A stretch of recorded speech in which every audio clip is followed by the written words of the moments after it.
Culture and Politics, which is one of the hosts of this two-day meeting. We are doing this in collaboration with the Brecht Forum, and who we often partner with, and also with the Right to the City Alliance, which we also try to work with on occasion. So it's an opportunity for all of us to come together and consider some serious questions and problems. I want to thank also some of the major organizers of this event, not only our partners at the Brecht Forum and also the Right to the City, but particularly I want to thank Padmini Biswas, who is the assistant director, who's worked very hard upon it and sitting down here, and also Christina Heatherton, who's done a fantastic job of postdoc and helped out immensely, and of course the associate director Peter Hitchcock, and also the sort of director in waiting Ruthie Gilmore, who can't be here today but will be joining us tomorrow. There are two sides to this meeting. Today we're in the Grad Center and we're talking very generally about questions of uprisings and organization and the like. Tomorrow is a more practical event which is going to be staged at the New School, and I want to thank Miguel Robles Duran, who has done a fantastic job of subverting the room police down in the New School so that we can have spaces open for extensive discussion between activists and academics. Now, bringing together academics and activists is an idea that really was central in the founding of the Center for Place, Culture and Politics, which has been active now for some 12 years.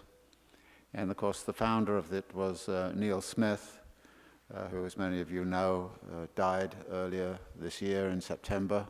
And in many ways, this is the first meeting we've had without Neil's presence being physically here. And I think, in some ways, for me anyway, this is a personal memorial for what it is that the sort of thing that Neil had in mind when he founded the center, as something that would be transdisciplinary or non-disciplinary, oriented towards activism, and to try to break down the walls between academia and social activism in the city. And Neil, of course, in his own work and in his own passions, was very much involved in doing precisely that. And it's a tradition which I think we are very, very happy to be able to continue. From that tradition, certain questions have come out. Neil, of course, was heavily interested in questions of gentrification and anti-gentrification movements, which was one of his passions. He did a great deal of work in New York around those questions, and it was through that work that he connected with many of the organizations that now make up the Right to the City Alliance in the city, and also, of course, in the nation. For me, I've been very struck in recent times with the whole kind of question and the idea of how do you organize a whole city? That question was posed in Bill Fletcher and Gapassin's book on solidarity some years back. And I remember sort of thinking about it and saying to myself, well, they've posed that question. People like me should have at least some inkling of what an answer might look like, but I hadn't the foggiest clue. And so one of the things that's been preoccupying me a little bit over the last few years is to try to think about how to organize a whole city, and something like the Right to the City Alliance, it seems to me, has also that practical kind of question facing it. But there's a prior question, which is, of course, why would you want to organize a whole city? And I think that this comes back to what the nature of the political project might be. And in my own case, I would argue that organizing the city is absolutely crucial as, if you like, a a major front in anti-capitalist struggle, and that therefore anti-capitalist struggle has to look upon the city as being a central point of organization. On the left, of course, it's always been self-evident that organizing the workplaces, organizing the factories and the like has been a very crucial aspect in anti-capitalist struggle. It's not been so self-evident that organizing the city is there, and so it's connecting, if you like, organizing the city with organizing the workplaces, which has been also part of the theme of what the work of the Centre has been about, and the theme this year, which is on uprisings, is precisely about the degree to which uprisings in cities are actually central to understanding the dynamics of anti-capitalist movements. And in this, I think it is that unity between what is going on in the workplace and what is going on in the residence, but not only a unity, but also a unity of what the nature of the project is. Because it turns out that cities often do get organized around particular projects, and I think it's very interesting to look historically as when they've occurred. In recent times, we've seen cities organized around projects like getting the Olympic Games. Fortunately on that, New York failed miserably. But cities like Barcelona, 1 million people turned out, and it was, in a sense, the whole city got organized around the idea of getting the Olympic Games. And when Barcelona got the Olympic Games, millions of people were celebrating in the streets, and the whole city was kind of... So for me, of course, knowing that the Olympic Games are really a real estate boondoggle, you kind of go, well, this is not actually a good way to think about, a good reason to start thinking about organizing the whole city. But my point here is that there are strategies of organizing whole cities which are there and which we should think about, and then ask, why are we wanting to organize the whole city? And obviously, if we are concerned with questions of social justice, and we're concerned with questions of environmental degradation as being, say, two of the more compelling issues that face us at the present time, then organizing the whole city around questions of social justice and the resistance to environmental degradation seems to me to be absolutely critical. And of course, we could go even further than that and say, well, it's not only about doing something about the injustices that currently exist, but also doing something about the transition away from a capitalist kind of economy to some alternative form of organizing, to the degree that capitalism itself is currently in a situation where it is plainly totally irrational.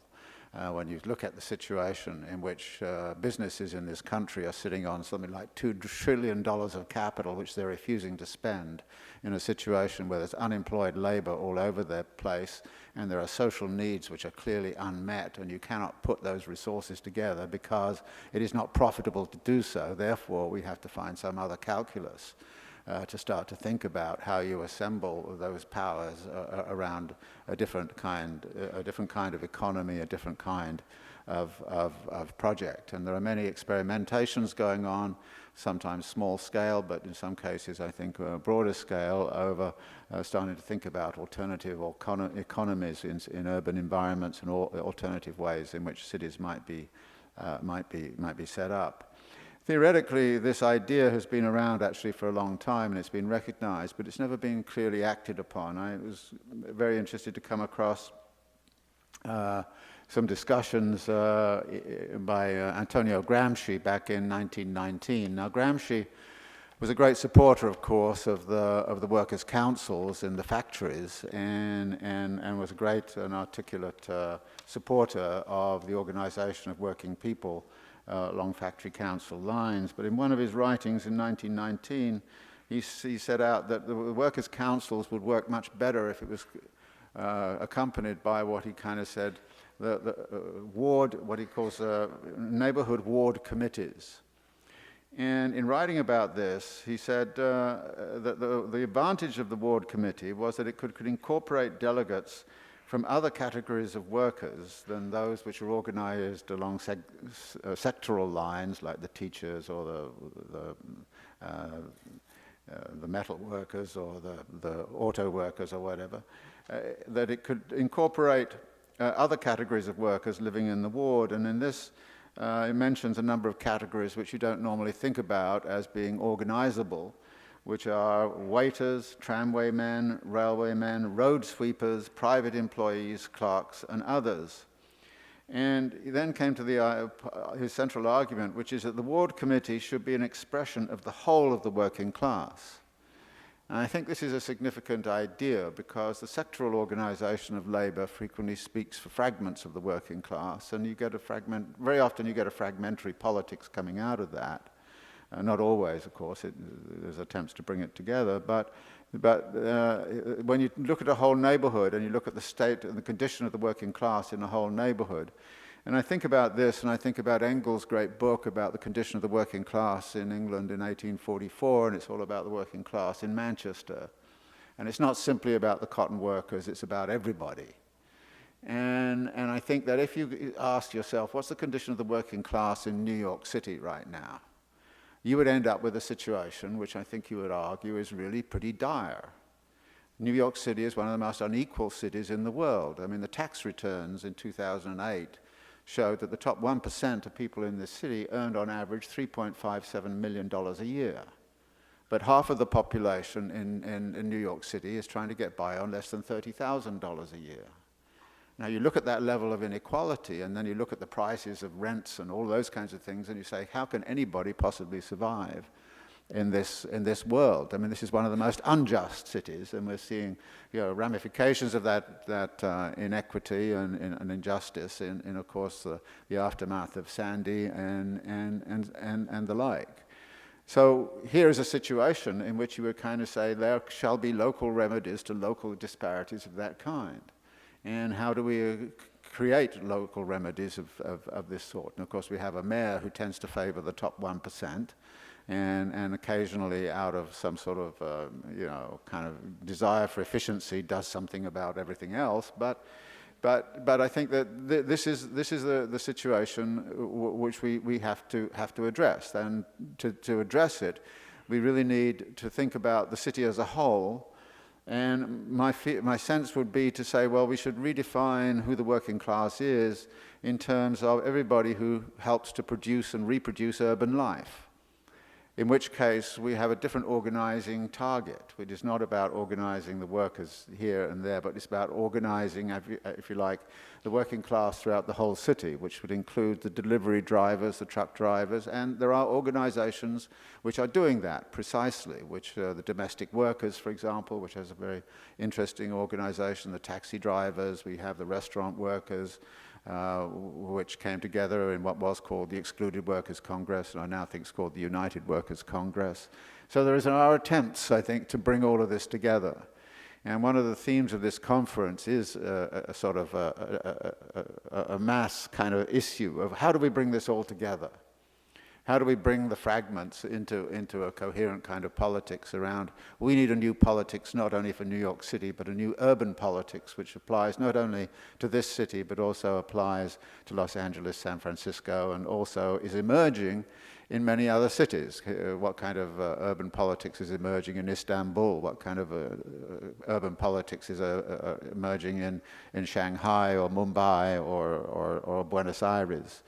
So these are the sorts of questions which I think I would want to put on the table, and what is exciting to me about this whole conference is that there are many people here who can speak to it historically, because the forms of uprisings that we saw in the 1960s are very different, it seems to me, from what the situation is today. But on the other hand, we can draw upon the experience of the 1960s and what that was about to kind of say, look, there is a tradition of organizing. There are uprisings which have occurred and will occur again. And what will they be about? And how can they be mobilized around the quest for a society which is characterized by social justice and by resistance to environmental degradation? So that is, if you like, the central theme that I would like to suggest we should keep in mind throughout this conference. And like I said, we will do this in two stages. One, today, mixing together both activists and organizers and academics, and tomorrow sort of working at a more practical kind of level. I think this is an important initiative. It's something which we may be able to go a long way in actually reorganizing New York City. Now, with that in mind, I would like to actually turn the microphone over to Rachel, who is the coordinator for the National Right to the City Alliance, and she has some observations and things that she wishes to say, and plus a little video to tap it all off. So, Rachel.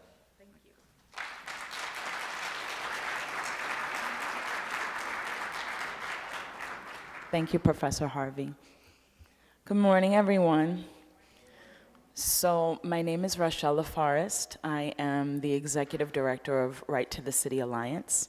We are a multi-issue national alliance that came together largely around issues of gentrification and the displacement of historic communities of low-income and very low-income communities of color throughout the country. The organization has been around since 2007. And has seen many iterations of its identity, the latest of which is really a culmination of different strands of thought and strategy that have brought us to landing on visionary organizing and parallel reform and alternative struggles needing to be the batch of organizing in our approach to how we win power and solutions in our communities.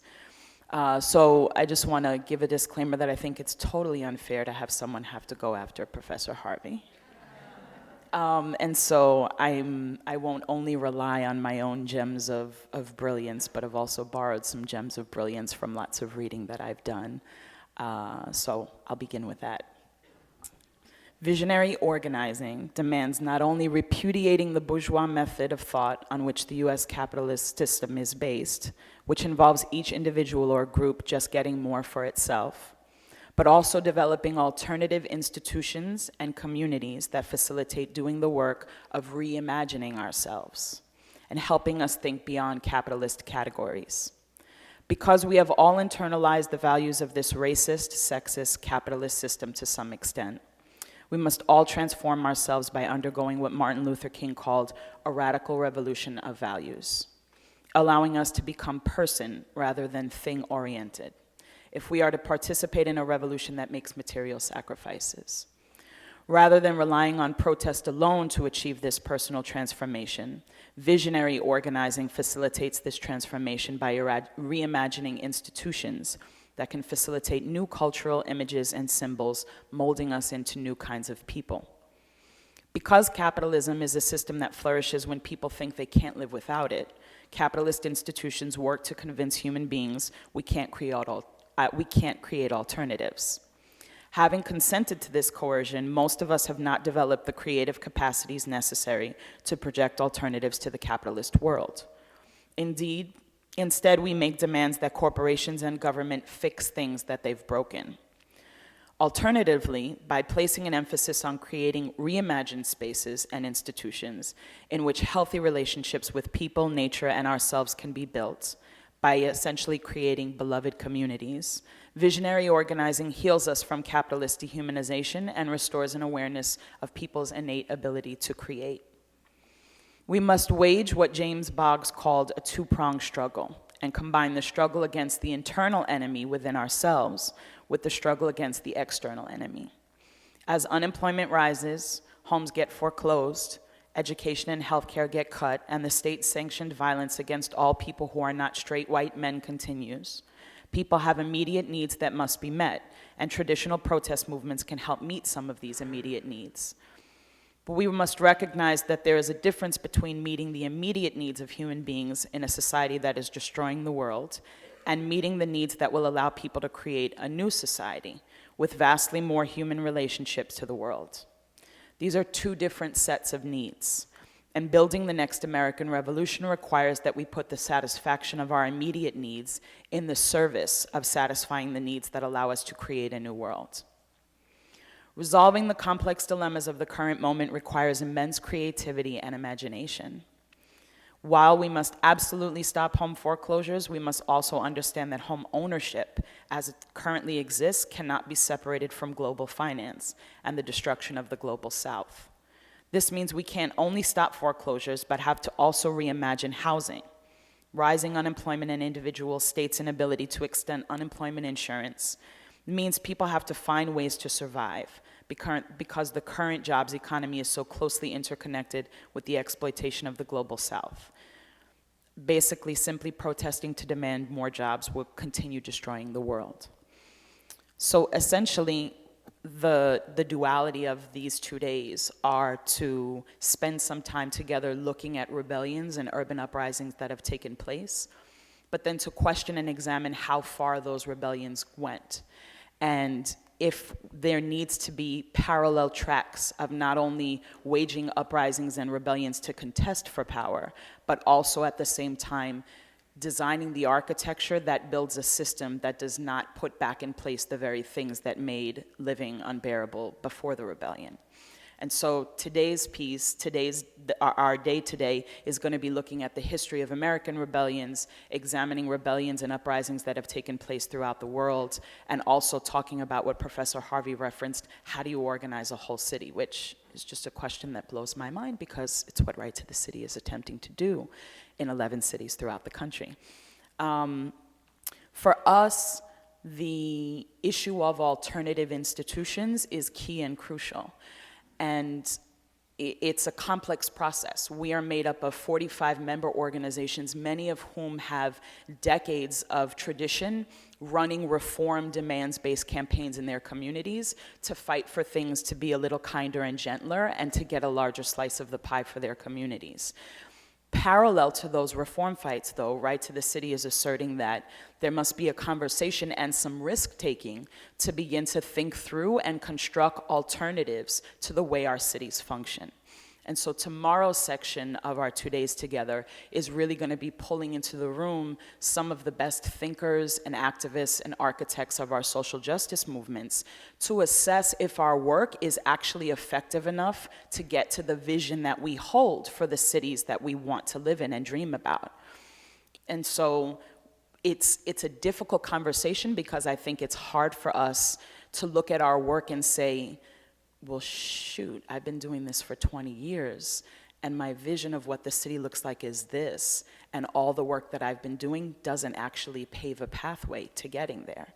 It's a really hard conversation to have, and I come from a family of 2 labor leaders, and we know that the labor movement has had its limitations, continues to have its limitations, is on the decline, and is heavily entrenched in the Democratic Party, which means that it's not doing anything to examine capitalism and figure out how workers actually get good wages, work with dignity, have benefits, and don't affect the rest of the world and drag down the global South and people of color and poor people throughout the country. And it's hard as someone who's committed to years and years of social justice organizing to think that what we've been doing hasn't been enough. But the time that we're in, I think, in the wake of the burst of the housing bubble, in the wake of Katrina and Sandy, in the wake of Occupy, demands that we go beyond what we've been doing and that we start to talk about and be bold enough to take risks to create alternative structures to the ones that we're so used to plugging into and fighting to be a little kinder and gentler. So it's very exciting. This has been an evolution in education process amongst Right to the City organizations. As you can imagine, we get folks who come in the room, and like I said, they've been doing their organizing work in their local communities for years, and they don't want to hear that it might not be effective enough, or that it needs to evolve into something that is better and sharper and bolder. But most of our member groups are coming around and are starting to move parallel political education sessions with their reform work that talks about community land trust, that talks about communal housing, that talks about urban farming and urban gardening, that talks about labor banks and timeshares and ways to survive through the crisis, but also put forward models that may help us figure out how to reshape our cities into places that are more democratic, just, and sustainable. So I want to leave you all with a little bit of inspiration. I like to call us a ragtag crew. We are kind of a ragtag crew, and really working at infusing culture, the power of spoken word and music into our work in order to bring one of the most important generations, you know, the generations of young people that are coming behind us, the folks who are being categorized as the new majority, at least electorally speaking, but the new majority in this country, into being inspired and involved in this work and becoming the architects of cities that work for them, that work for the rest of the country, and that actually work for the globe. So one of our member groups, City Life Vida Urbana, helped to save the home of a man by the name of Antonio Ennis, AKA Twice Thou, who was a former rap star, a hip hop artist, who made lots of music around gangbanging and gunslinging and selling drugs on the corner. And in the process of reclaiming his home, which they were successful in doing, they transformed this individual into an activist and organizer. And so he's now moved his art and his talent from talking about gangbanging and all the things that were plaguing his city to moving forward conversations and rapping about and rhyming about things that are more important and really labeling the enemy as it should be and trying to move young people into the fold. So we want to leave you guys with a little bit of inspiration, which is the video off of his soundtrack, which we have available in the back later on. Just a quick plug, quick capitalist plug. We're selling the CD.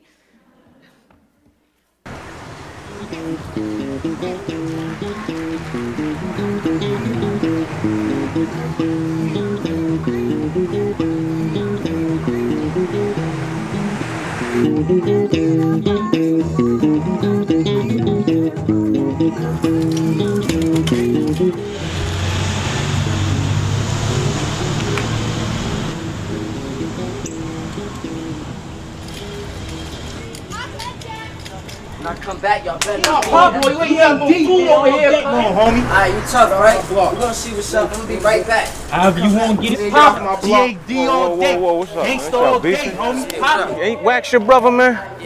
Yo, come here, man. Let me holler at y'all for y'all do something all y'all regret, man. First of all, that's not gangster, man. Y'all know who's really a gangster? Brian Moynihan's gangster. Who? Jamie Dimon's gangster. Yeah, who? Exactly. Y'all don't even know. Brian Moynihan is the CEO of Bank of America and Jamie Dimon is CEO of Chase. They putting families out their home. And this house right here is in foreclosure. Whose house is this? My house. This is your house? Your moms know y'all in foreclosure? Nah. I bet she don't, man. What y'all beefing about anyway, man? Kids. Who cares? To be honest, I don't know, but it's whatever. That's Nah. See, you shoot him, he shoots you, you kill him. Banks own these prisons, man, and they get paid from that. So you just putting money in their pocket, man. So y'all need to dead that. Y'all can come to our meeting every Tuesday. You know what I mean? Y'all come there, I'll show y'all how to organize this anger y'all got with the right enemy, Bank versus America. Y'all ready to fight these banks? Yeah, man, I guess so, man. Let's That's what it is, man. Let me go in here and talk to your mother, try to help y'all save this house. Hey, yo, good looking out, bro. No doubt, man.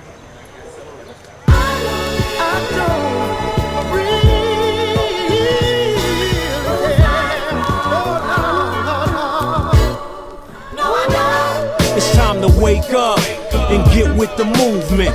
Hear the message in the music now. We could fight back, or we could lay down, or beat back the bank attack and stay proud. They got bailed out, we getting sold out.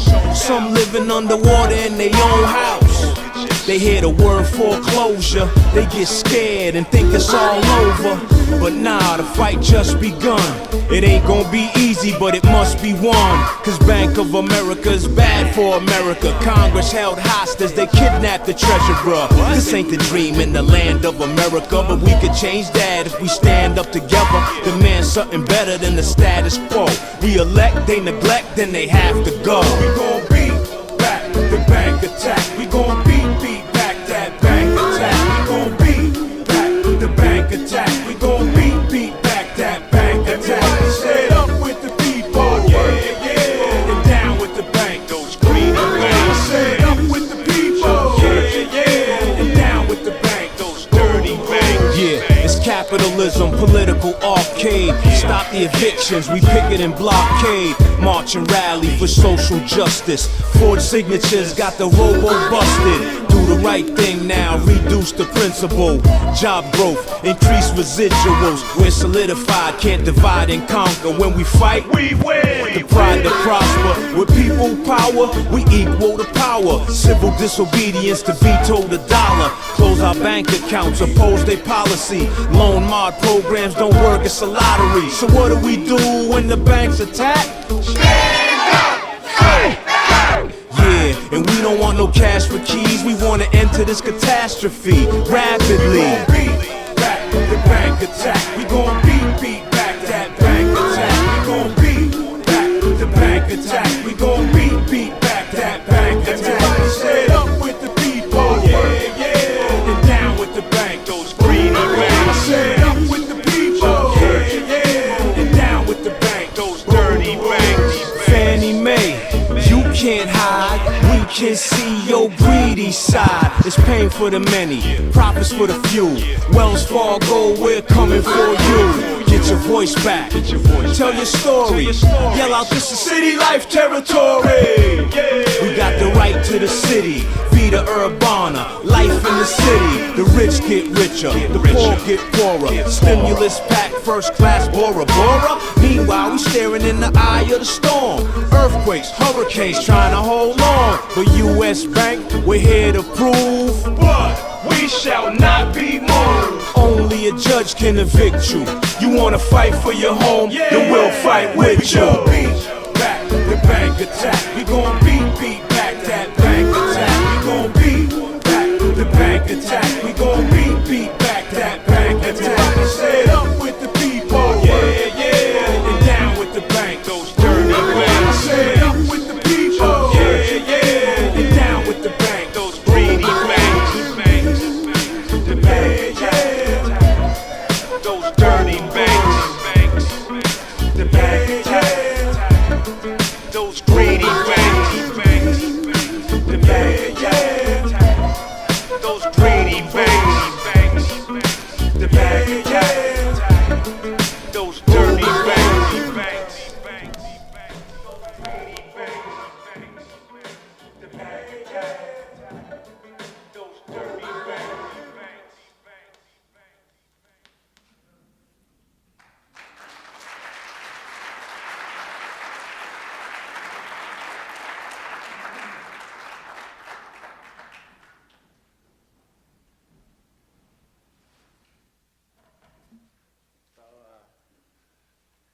Great, inspiring. Got any more? We'll transition now right into the first panel, and I'll turn it over to Francis Fox Piven, who's going to chair the panel on the 60s and the like. So Fran, and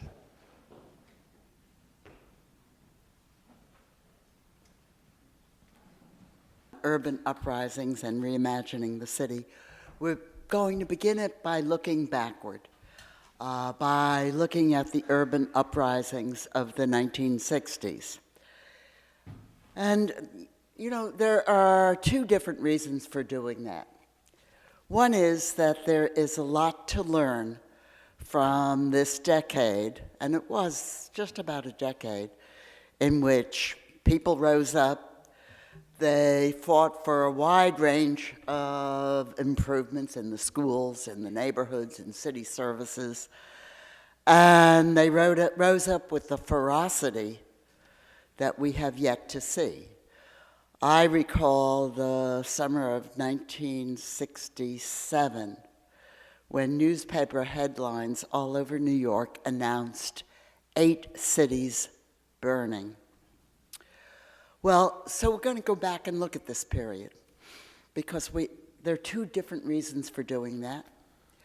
One is that we have a lot to learn from earlier periods of upheaval, uprisings, protests, rebellion. We have a lot to learn about the indignation which moves large numbers of people and the hope which also moves them. We have a lot to learn from the past also about the way the authorities respond, try to suppress these movements. And we have a lot to learn also about the outcomes, both what's achieved and the limitations of what's achieved. But there's a second reason also to look at these movements, and that is that they are, in a way, still with us. They are part of our genetic heritage. And to prove that to you, we have this morning, to begin our conference, 3 speakers who are going to talk about that memory, that experience that we carry within us, and that will help to inform what we do now. I want to begin with Karen Miller, who is an associate professor of urban studies at LaGuardia Community College. Her work examines struggles over racial and economic justice and how these struggles shape cities and structure power and inequality. She's going to draw on her forthcoming book, Managing Inequality, Northern Racial Liberalism, Black Activism, and Urban Politics in Interwar Detroit, and talk about activism in Black communities and the struggles for public housing in Detroit, leading up to and moving into the 1960s. We are going to ask each of the speakers to keep their remarks to 15 minutes, and it's okay to go less. That's okay. We will not criticize you because we want to have some back and forth between the speakers and the audience. Karen.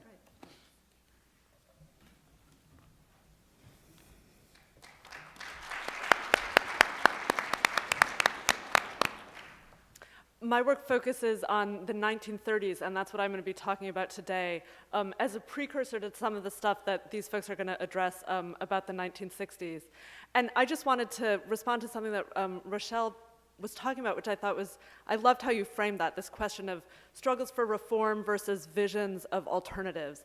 And the piece that I'm going to talk about today is about how to struggle for reform and simultaneously build a vision for an alternative, and the ways that those things are interconnected. And I'm going to read my paper because I'm an academic. Oh, you know what? I have just a couple of images.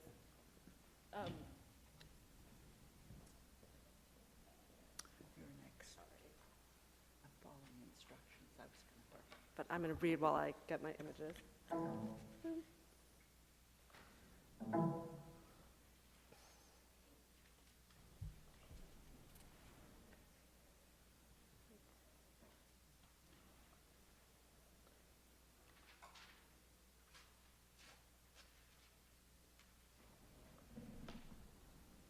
Okay, well, I'll do it later. On September 9th, 1935, the Detroit Housing Commission began to tear down condemned buildings at the heart of the city's largest Black neighborhood. The 15 square blocks, which were 95% African American in a city that was only 7% Black, had the highest proportion of Black residents in Detroit. Before the clearance began, the city held a demolition ceremony with Eleanor Roosevelt as the principal speaker. Between 10 and 20,000 spectators, a mix of white and African American city residents, listened to the First Lady deliver a 5-minute speech in front of the vacated home of Mrs. Rosella Jackson. Roosevelt declared that the Depression had piqued Americans' interest in poverty and inspired magnanimous public efforts like this one. The crowd cheered and applauded for the First Lady. A group of African American children from the Brewster Community Center performed a dance. 5-year-old Geraldine Walker, whose home was going to be torn down in the slum clearance, presented Roosevelt with a marigold. At the end of the ceremony, Roosevelt waved her handkerchief and gave a signal to initiate the destruction of Jackson's home, the first condemned building on the 15-block site. A little less than 3 years later, after the condemned buildings had been cleared and the Brewster homes stood in their place, this is where Diana Ross grew up, a crowd of African Americans convened in front of the new buildings, this time as protesters. The all-Black Brewster homes opened on the same day as the all-white Parkside homes. These segregated projects were Detroit's first public housing. Outside of Brewster, African American demonstrators were working to push city officials to hire an all-black staff for the new segregated facility. Brewster Homes would only accept black tenants, but the city had hired white staff to work at the complex and allowed white business owners to set up shops in its storefronts. Across town, Parkside was entirely white. Black staff would not be hired, black proprietors would not be permitted to open businesses, and black residents would not be accepted. The Afro-American Institute, a black protest group, had attempted to negotiate with local authorities to hire only black workers and restrict business to black ownership. When negotiations reached a stalemate, the institution collected hundreds of signatures on a petition and called for daily protests. Facing considerable pressure from African American activists, the city's mayor, Richard Redding, endorsed the plan to hire an all-black staff to work at Brewster. However, Detroit City Council vetoed the proposal. Black residents continued to fight for an all-black staff and guarantees that black merchants would have priority in Brewster's storefronts. Roosevelt's demolition ceremony promoted white leaders' understanding of the promises of the New Deal for African Americans. The Afro-American Institute's protests 3 years later illustrate how black activists responded to the realities of New Deal programs. The first shows how Northern white liberals imagined their relationship to African Americans, which was captured in a photograph, which I'm not going to show you, of Geraldine Walker giving Eleanor Roosevelt a marigold. The message implicit in this staged photograph was that white liberal leaders and African Americans should sustain a clearly imbalanced relationship, whereby white leaders would provide vulnerable blacks with the resources they needed, and African Americans would play the role of gracious recipient. This image erased the protest that African Americans had been waging for years as they fought to get the city to address their concerns. Black Detroiters were not receiving these resources simply because they were in need. Instead, their victories were a product of black political power built over years of struggle. By protesting the inequities at Brewster Homes, black activists interrupted the narrative promoted by Roosevelt and white liberals, exposing it for its limitations and challenging its erasure of black protest. Instead of accepting resources as passive recipients, they cast themselves as political participants with self-conscious project aimed at building a racially egalitarian city. Black activists presented this alternate image to passersby by holding picket signs and petitions as they fought to reconfigure their relationship to white liberals and their place within the urban political terrain. My book, Managing Inequality, looks at the dialogue between black activists and white liberal leaders about the meanings of race and racial justice in Detroit between the two world wars. The project exposes the decisive impact that black struggles for equality had on urban politics more broadly. Historians have often discounted the importance of black activism when considering northern urban racial formation. They attend to white racist anxieties about the specter of black invasion, and they celebrate white liberals as the driving force behind urban racial reform. These stories have helped obscure the importance of black political and organizational power. My work conversely shows how central African American agency and activism were, and by extension continue to be, in struggles over the meanings of race, space, and city resources. One aspect of my project is an examination of the formulation, uses, and growing political importance of Northern racial liberalism among white urban leaders in Detroit between the two world wars. This was the notion that all Americans, regardless of race, should be politically equal, but that the state could not, and indeed should not, interfere with private social or economic relations in order to guarantee that political equality. I show that Northern racial liberalism actually became a tool for managing, rather than easing, social, economic, and racial stratification. Even liberal white city leaders had little interest in confronting or even acknowledging the underlying racism that already structured urban life. Instead, their racial liberal ideology helped reinforce and mask the enduring power of existing hierarchies, as well as the work of black activists in shaping the city. Indeed, I show that Northern racial liberalism was aimed at containing and subduing black demands for citizenship and equality. However, this political ideology, which I argue is sort of a contemporary notion of racial politics, was a double-edged sword for African Americans in Detroit. A range of black activists, from middle-class reformers to supporters of mass action to communist union organizers, capitalized on the language of equality that white leaders increasingly embraced, and as a consequence, won new resources and concessions from city officials. African Americans received public housing from the state during the 30s because they had been struggling for residential integration and equality in housing for years. Since the 1910s, when the first Great Migration sparked a severe housing shortage among black workers and residents, black efforts to move into white neighborhoods had elicited violent reaction from white residents since the First World War.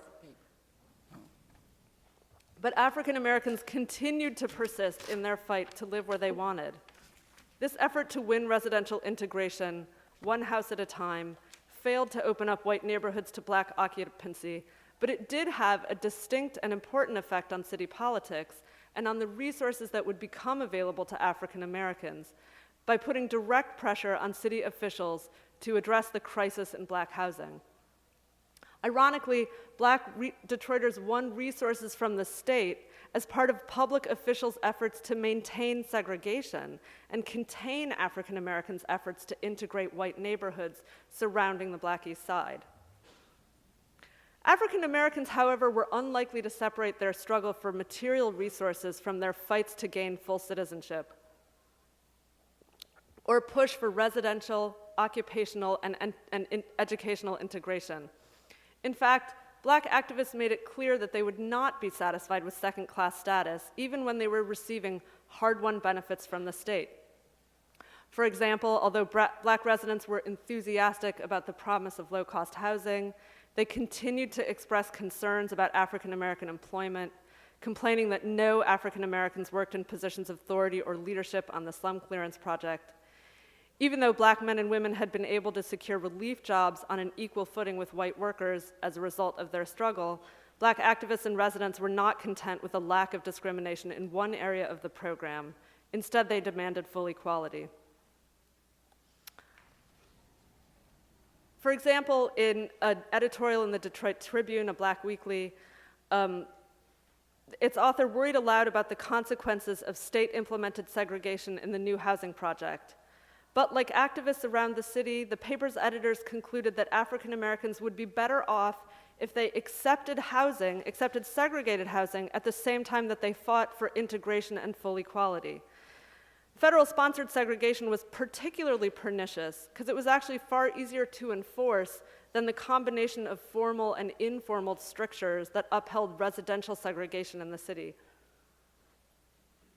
Privately enforced segregation relied on individuals to comply with its dictates, and whites often failed to do so because they prioritized other interests over upholding divisions between black and white residents.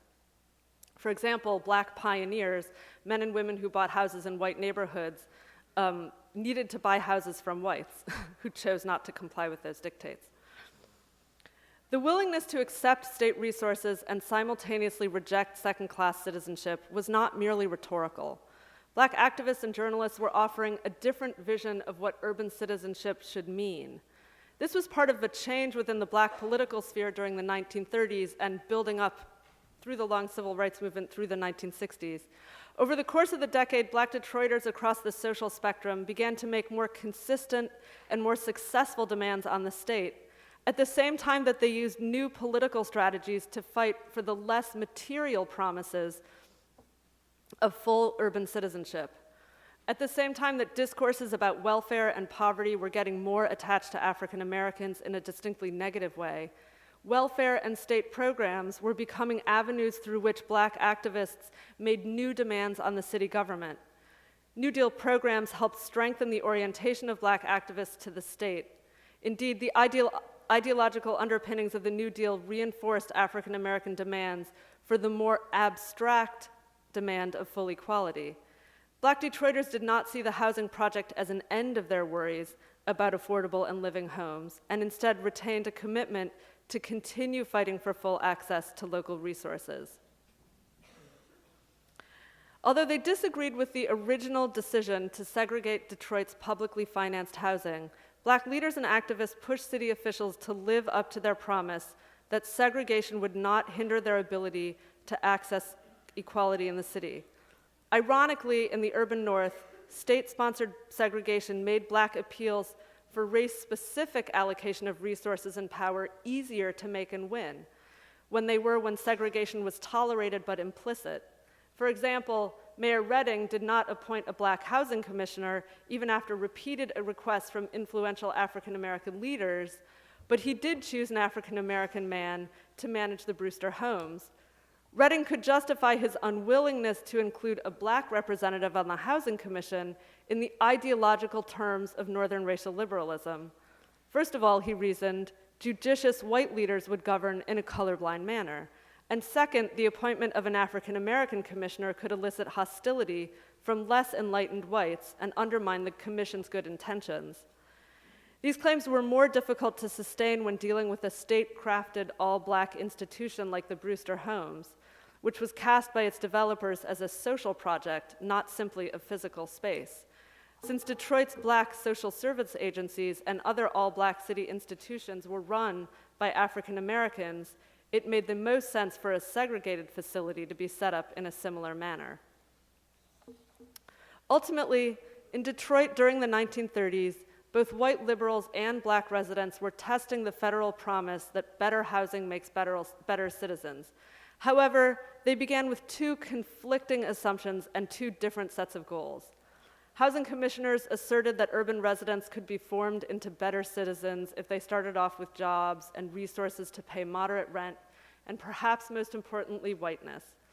African Americans, conversely, emphasized the universality of the claims being made by the New Deal state and pushed city leaders to live up to those promises. White liberals built the New Deal coalition on the premise that African Americans could and should have access to public resources. However, they simultaneously relegated Black urban residents to secondary roles in the urban sphere. Black activists, however, fought to ensure their right to participate as full and active citizens. They struggled to build a more just and more equal metropolitan order instead of accepting their role as passive voters who simply supported white leaders for granting them needed resources. Indeed, during the interwar years, African Americans fought to build an ideal city within which they could sustain full access to space and resources, as well as occupational, social, cultural, and economic equality. They imagined a future where Blackness would not limit their opportunities.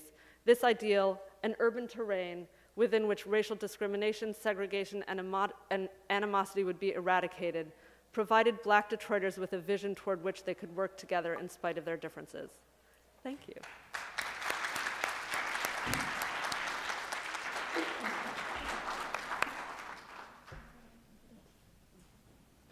She was right in the time limit. Good.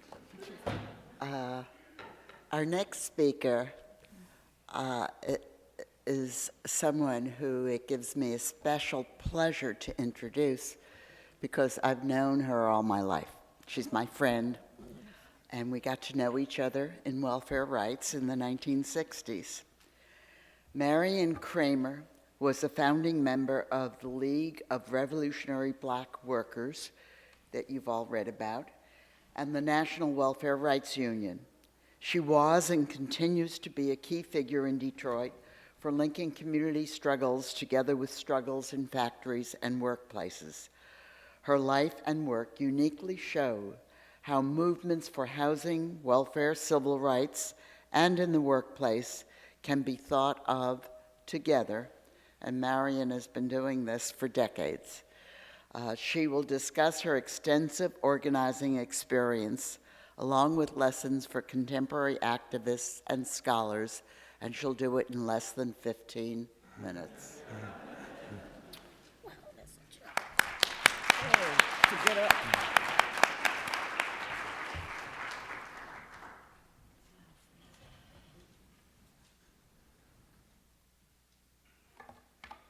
Good morning.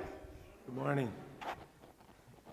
Let me say it's an honor to be back here in New York, and especially to see friends I haven't been able to be around in a long time, and to share with you some of our history, as well as at the end tell you where we are today. I wish I could be with you for the whole weekend, but that's impossible.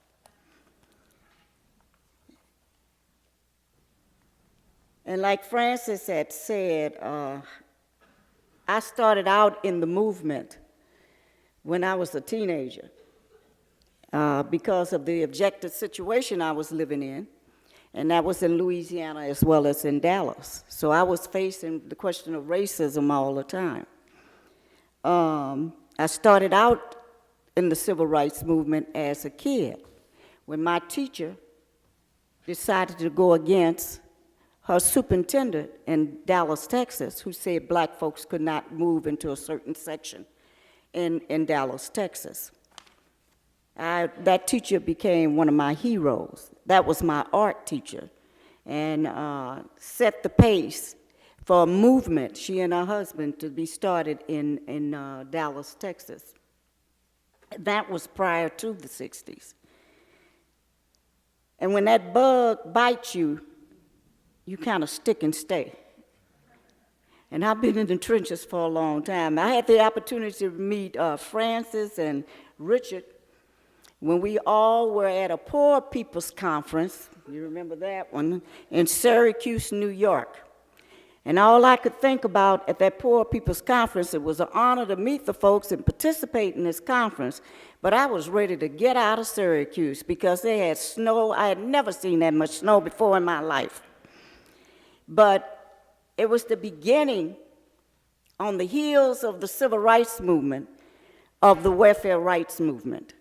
And we were talking about that particular concept, and George Wiley at that time was trying his best to convince some of us that we needed to become the organizers of this new movement.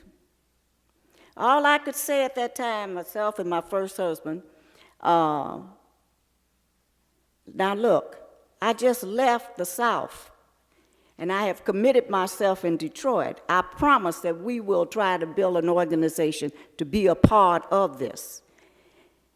I didn't know in the final analysis, a few years later, that was going to be my order of priority. During the 60s, there was a lot of motion taking place. We came out of the civil rights movement, and I know when I reached Detroit, there were housing movements going on. There were a lot of stuff going on in the factories because of, number one, the discrimination in the factories were tremendous. Although there were unions, the blacks that were working in the various factories could not enjoy the same privileges as much as the white workers. And I don't know if you're familiar with Detroit. We have a huge air population. And because of the language barrier in plants like Old Dodge, Maine, they would have a translator in there at that particular time. And that translator would even let the workers know when it was break time. So that created animosity between the various workers, because the black workers looked at the Arab workers and said, they pushing the line. They didn't understand what was going on. And did the union step forth at that time, the UAW, to put a halt to that? No.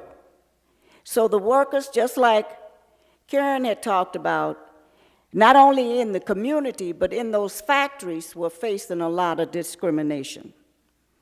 The first organization I want to somewhat talk about is West Central Organization. And the West Central Organization was an organization that I started working with soon I got to Detroit, because they convinced us to come to Detroit, back to Detroit. And that organization was being built on the Saul Alinsky philosophies and stuff like that. And we was charging the community organization at that time that was facing urban renewal. You remember TWO? I know some of you don't because you're too young. But don't you folks that sitting here that was that age at that time say that you don't remember it, because I know you do. TWO was the Woodlawn organization in Chicago who successfully beat back the expansion of the University of Chicago through a Saul Alinsky type organization. You have the Northwest organization, which was on the west side of Chicago that had been successful, and it goes on and on. So some of the people in Detroit wanted to bring Saul Alinsky to Detroit, and they did, and we built the West Central organization. And at that time, Alinsky was becoming very popular among a lot of students on campus who was interested in finding out what his concept was about. But the way they worked, they set up a fee for the various organizations to be able to fundraise from the Catholics, from the various business component parts, from the union, whoever exists in your community to support that organization. And what Mayor Kavanaugh did at that particular time, he knew he did not want no organization to fight back any urban renewal that was taking place in our communities, because he had promised the corporations such as Wayne State that they could have a lot of that land. And one of the places they were going to take was where I was living. A tree was going to replace my husband and I and all the people, because that was going to become a ground for the students for Wayne State to be able to sit under a tree and study. We were a part of the West Central organization, and that organization grew. Although it had boundaries that it was working in, it began to affect the whole of the city. At that time, we built a welfare rights committee as a part of that organization, because as these issues began to rise, you had to have something to deal with, an apparatus to deal with the issues that people were being confronted with. And so we had to build that particular committee to deal with the problems that was happening with a lot of the people that were on public assistance at that time. And quite naturally, I was assigned to it. And it became a organism that within WRO that was helping out in the community, that helped to build the citywide organization at that time. The land was just fertile for those type of organizations to come about. So as welfare rights were taking over various welfare offices and confronting the injustice that were taking place at the time, WRO was dealing with slum landlords and the city of Detroit. So you kind of was going back and forth at that particular time. Welfare rights became an entity that had to be dealt with, as well as West Central organization. Because what we learned in beginning to organize for housing and against slum landlords, that a lot of the slum landlords at that time lived in Grosse Pointe. I know you don't know nothing about Grosse Pointe out of Detroit. It's a section of Detroit that at one time, in order to live in Grosse Pointe, it was on a point system. If you were Anglo-American, Protestant, you had the most points with some money. If you were Catholic and had some money, you were the next in line. Now, if you were Jewish, forget it. And if you were black, get back. That was Grosse Pointe. But we started confronting some of these various slum landlords, taking busloads of people out to their housing and picketing them, and as well as passing out leaflets to the various neighbors and what have you, to expose who their neighbor was, until it upset those various communities that we were going into at the time. And we would send letters to the landlords and invite them down to the community when we were having problems with their building. And then we met the mafia. You never know, where's that young lady that was up here talking about it? You never know who you're going to meet in the process of organizing. One of the landlords drove up one night to this little West Central organization in his limo, with his guards, getting out, ushering him into the place, and sit down like he was the godfather. But I tell you what, when the community began to fight in the trenches together, they began to understand that they do have some power. And they took those slum landlords on because the mafia did not want to stir up no problems with people in the community because of what they had to deal with at the time. They had 12th Street down there where the rebellion started, and they had a lot of influence down there, a lot of investment down on 12th Street. So therefore, they usually gave in to the demands of the community. Look at Francis tipping over here. I got you. Oh, you said 30 minutes? My bifocus is messing up. Her eyes. Yeah, I understand. So what happened was the community began, and through all these fights that we were taking on the city of Detroit, first time going to city council, and city council, just like Karen was talking about, was Lily White, no blacks down there. But we confronted them about the problems in our city, about the fact that Wayne State was pushing people out and they did not know that they were getting the urban renewal out. In particular, and they have them in the books and archives, they talk about Research Park, where Wayne State was ending up with a research area, and all these homes were owned by workers. Workers that had migrated from the South and had an opportunity to live in a decent apartment building and didn't have to come back to slum places. All these homes were being taken. But these were the people that lived in didn't even realize that they were up for urban renewal. We organized through West Central Organization, got the community together. A lot of them had already accepted the money from the city. A lot of them they have sent through condemnation court and now was being charged by the city for their own property. And the city told everybody after a while, you own your house, but you don't own the property that that house sits on, which was a rude awakening. We decided to take Hobart Street. Now, who did we organize in WCO? And some of them was around welfare rights also. We organized some of the progressive religious folks. They were Catholics, particularly those nuns and those priests that were out there fighting out there saying they should be able to get married. They got into our group. We had some Methodists. You name them. We had them as a part of our organization. We sectioned off the city and had all these block clubs that might have been weak that we organized, and they became a part. We used the Teamsters auditorium each year for a planning convention. We took over Hobart Street, and a few of us was facing 7 years in the federal penitentiary for participating out there.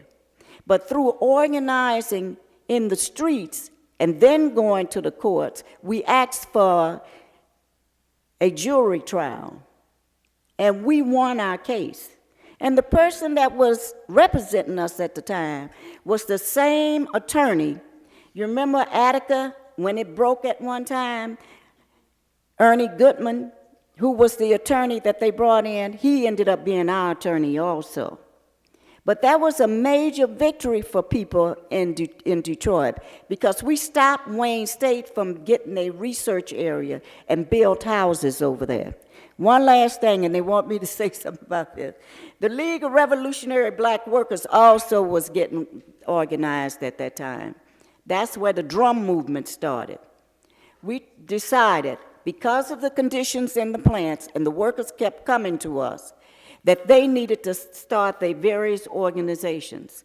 Drum ended up being the first one. And after Drum, From, LROM, the Black Student United Front, the medical workers, and all became a part of the old League of Revolutionary Black Workers. And we can go on and on and on this stuff. But we ended up organizing the city and didn't even move out to do that. but it grew. We even organized, and I'm through, the printers, because we found out that the Gestetner workers who came to us that was printing our little leaflets that we would put. Now, they say, you don't have to come to Gestetner no more. We'll show you how to get those papers and to take care of your machines. So, you know, you start out on one front of struggle and you end up on many fronts of struggles. And all we can do is understand those organizations came about during a particular time. You need to know what the condition was that gave rise to it. That does not mean that those same organizations can exist today, but some of the forms of them are. But you've got to know what you organize, what's the conditions that you're facing in order for those organizations to arise, and what struggle are you going up against. Thank you.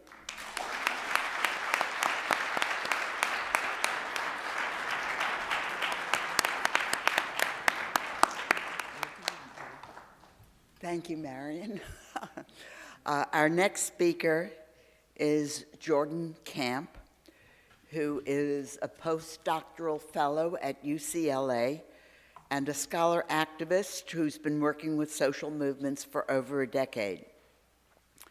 Jordan will also be talking about Detroit in the 1960s with a focus on the 1967 rebellion that is usually called the Detroit Riot, the Wildcat strikes, the League of Revolutionary Black Workers, and the law and order responses in the city. He will describe why this history is critical at present, especially for organizing against racism, neoliberalism, and the securitization of the cities. Jordan.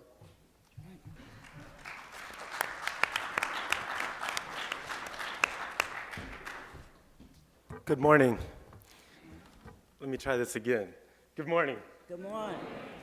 I'm really delighted to be here, and I want to say thanks for the introduction, and to the Center for Place, Culture, and Politics, the Right to the City Alliance, and the Breck Forum for making this urgent conversation possible. The title of my talk comes from an album some of you may know by Marvin Gaye called What's Going On? And I thought if we're going to talk about Uprising, we need to know some of how they sounded.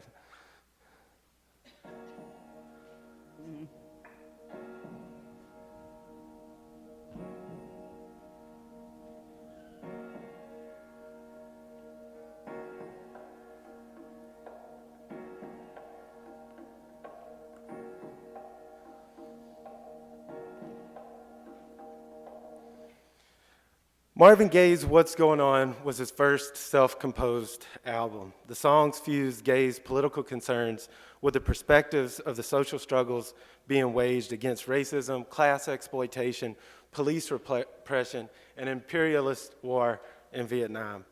As Detroit's black working class protested against capitalism and for economic justice while playing bongo drums, Gaye's music dramatized these struggles to its own bongo beat. In doing so, I want to argue today that it articulated the social visions of the masses in motion during this distinct historical conjuncture. Detroit was an epicenter for working class resistance to racism, capitalism, and the state during the 1960s. While much has been written about the events in Paris and Mexico and other cities around the world in 1968, less attention has been paid to the anti-racist and class struggles waged by the working class in Detroit in the period. During the 60s, black workers became the majority of the laborers in Detroit's auto plants for the first time. Most of these workers were young and politicized by participating in the civil rights struggles, as Marion Kramer laid out so eloquently. At the same time, unwaged black workers disproportionately filled the ranks of the surplus population. After all, you had 30% unemployment against young workers. Those are conditions that are analogous to the Great Depression for the working class as a whole. The auto corporations saw the changing demographics in the factory and the presence of a surplus labor force as an opportunity to increase the rate of exploitation as part of an effort to prevent capital's tendency for the rate of profit to fall. Then, in the late part of the long, hot summer of 1967, as the great historian Vincent Harding put it, urban rebellion swept the nation with an unparalleled force and power. The Detroit Rebellion of 1967, the then largest uprising in U.S. history before the Los Angeles Revolt of 1992, was essentially a working class rebellion. It exposed the vulnerability of capital and the state to the pressure of the working class at the point of production. 9 months later, in 1968, 4,000 black workers shut down the auto plants that contained the lowest paying and most dangerous jobs in the Chrysler Corporation's Hamtramck assembly plant, formerly known as the Dodge Main. These events led to the formation of the Dodge Revolutionary Union Movement, the Eldon Avenue Revolutionary Movement, LRUM, and the Ford Revolutionary Union Movement, FRUM, which later became the League of Revolutionary Black Workers. The RUMs and the League articulated a kind of socialist politics that engaged in the self-activity of the working class, engaged in forms of social struggle such as urban rebellions and wildcat strikes, activities that had been roundly criminalized. They meshed Detroit's black working class expressive culture with socialist visions of class struggle to articulate a distinct counter-narrative of events. Towards that end, they published leaflets documenting the racist conditions in the plants and published a newspaper titled Inner City Voice. League leader John Watson also edited the Wayne State University campus paper, The South End, and they used it to provide news and analysis about anti-racist and anti-capitalist struggle. Their cultural productions declared that the black working class represented the vanguard of socialist transformation for the working class as a whole. They theorized strategies and tactics relevant to the worker struggles at the point of production in the context of an entire community fighting for its own liberation. They demanded an end to racism in the plants as well as in the unions and were willing to call strikes on their own behalf. The years between 1967 and 1971 saw the highest number of strikes in the post-war period, except 1946. Most of them were wildcats. These strikes represent one of the largest work stoppages in North American history and a high tide in the history of the urban class struggle. Yet, the film finally got the news, and this is a picture of this is Kenneth Cockrell, also anticipated the ways in which racialization and securitization would serve as what David Harvey calls spatial fixes for the crises of Fordism and U.S. hegemony. In a dramatic instance of this form of critique, Cockrell highlights the fact that speculative capital was able to move across national boundaries to overcome geographical barriers to capitalist accumulation. They give you little bullshit amounts of money for working wages and so forth, and then they steal all that shit back from you in terms of where you got his other things set up. His whole credit giving society, man, consumer credit, buy shit on credit. He give you a little bit of shit to cool your ass up, and then steal all that shit back, which shit called interest, the price of money. Motherfuckers are non-producing, non-existent, industries, motherfuckers who deal with paper. There's a cat who will stand up and say to you, he's in mining. And he sits in an office, man, on the 199th floor in some motherfucking building on Wall Street. And he's in mining. And he has paper, certificates, which are embroidered and shit, stocks, bonds, debentures, obligations, He's in mining. And he's sitting up in Wall Street and his fingernails ain't been dirty in his motherfucking life. He went to Phillips Andover or Exeter. He went to Harvard. He went to Yale. He went to the Wharton School of Business, and he's in mining. And the motherfuckers who deal with intangibles are the motherfuckers who are rewarded in this society. The more abstract and intangible your shit is, there's evidence of ownership in something that's real. Ownership. He owns and controls and therefore receives, the benefit from. That's what they call profit. He fucking with shit in Bolivia. He fucking with shit in Chile. He's Kennecott. He's Anaconda. He's United Fruit. He's in mining. He's in what? He ain't never in his life produced shit. Investment bankers, stock brokers, insurance men. It's motherfuckers who don't do nothing. We see that this whole society, man, exists and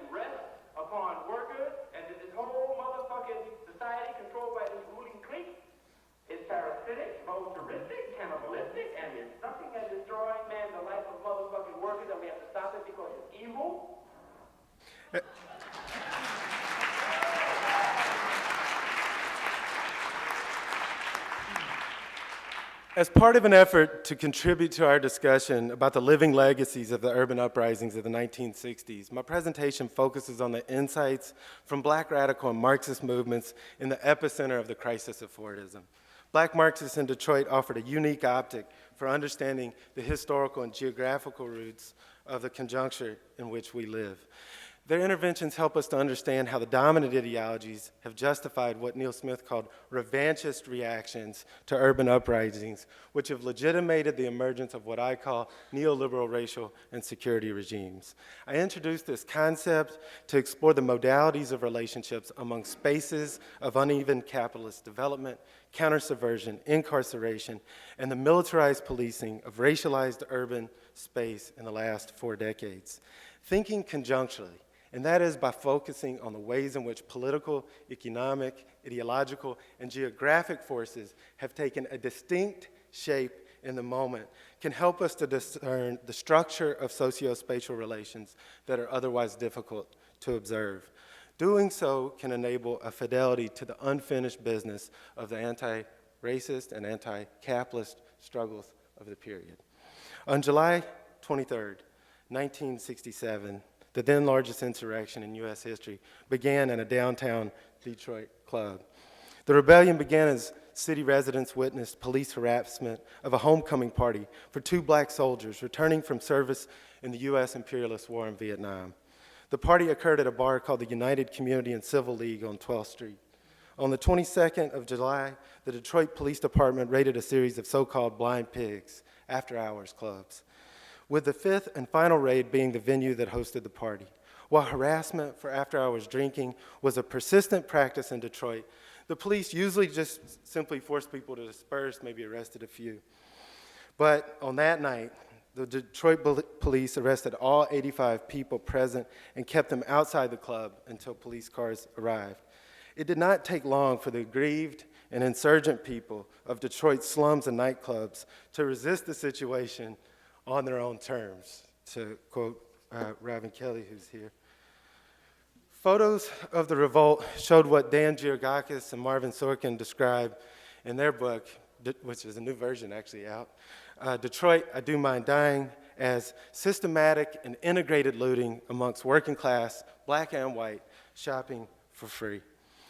Yet it was described in outlets such as the New York Times as a riot waged by, quote, Negroes in Detroit, unquote, which they asserted created a rampage of crime, violence, and chaos. A curfew was issued to suppress the insurrection.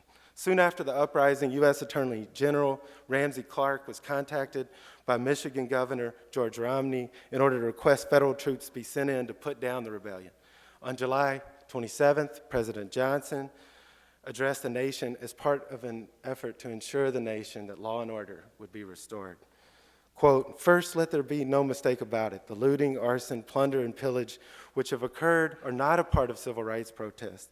That is crime, and crime must be dealt with forcefully, swiftly, and certainly, unquote.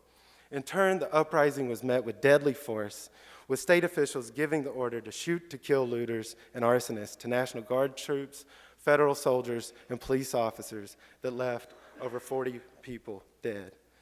According to co-founder of DRUM and the League of Revolutionary Black Workers and Marion Kramer's husband, General Gordon Baker, who unfortunately couldn't be here today, and I know there were efforts to bring him, blind pigs were, in his words, a part of the culture of Detroit. Black workers used these cultural spaces to turn segregated places into spaces of congregation. Because of the racist allocation of shifts by management, Black workers on the infamous second and third shifts would work until as late as 3 in the morning while bars officially closed at 2. Baker recounts how on the weekends, and this is a picture of General Baker, young workers in particular would go to the blind pigs after work to have drinks. That's 1965. Given the commonality of the practice, it was a clear insult to Black industrial workers that police would attack this cherished custom, especially during a party for returning soldiers. Baker remembers, quote, so to attack a blind pig was just ridiculous, unquote. He argues that this type of policing motivated the aggrieved and insurgent residents of Detroit's nightclubs and ghettos to engage in open revolt. As a former resident of the 12th Street neighborhood where the revolt began, Baker remembers, quote, "I mean, hell, everybody lived on the pawn shop. And on the back of the pawn shop slip, it says in great big letters, and it is still there today, not responsible for fire, theft, and other unavoidable accidents," unquote. So the pawn shops got tore open, and everybody broke into the pawn shops, and then it just spread, unquote. As the insurgent residents engaged in the appropriation and burning of property, fire spread quickly throughout the city since the housing in Detroit's ghettos were fire traps and were as bad as housing as any industrial country in the world. Baker was one of the over 7,000 people who were arrested and taken to the state penitentiary after the rebellion. Quote, "My cell block looked like the damn assembly lines," Baker explains. People had seen the naked roll of the state, and they hated these goddamn police. While the Detroit working class went back to the shop floor, though, Baker says, after the rebellion, they were different folks. They were not the same folks they were before the rebellion, unquote. The self-activity and, 5 minutes, no, 2 minutes. 2 minutes. 2 minutes. The self-activity and collective struggles of urban proletarians not only led for the period of to an end for the period of the revolt, the infamous second and third shifts, because they refused to work at night. But perhaps most importantly, it caused the shutdown of 3 giants of American capitalism, Ford, Chrysler, and General Motors. Now, the significance of Detroit's auto workers winning a temporary end to the infamous night shift in the factories is best understood when compared to Karl Marx and Friedrich Engels' analysis of the Paris Commune. Marx celebrated the abolition of night work for bakers and, as Engels has noted, the closing of the pawn shops, on the ground that they were a private exploitation of labor and were in contradiction to the right of workers to their instruments of labor and credit, unquote. Similarly, the insurrection was linked to organizing in the auto plants and against exploitation for the civil rights of black workers. 9 months later, and just 1 month after Dr. King's assassination on April 4th in 1968, this is when over 4,000 auto workers initiated wildcat strikes. I'm going to summarize this.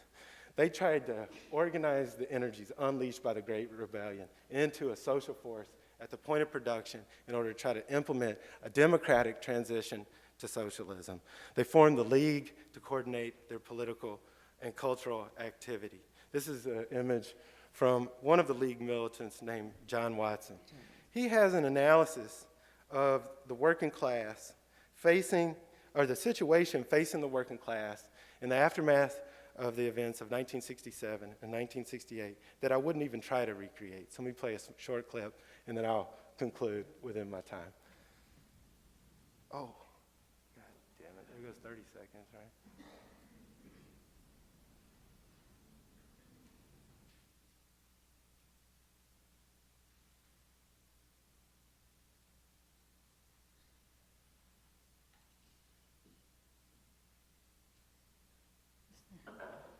There's a lot of confusion amongst white people in this country, amongst white workers in this country about who the enemy is.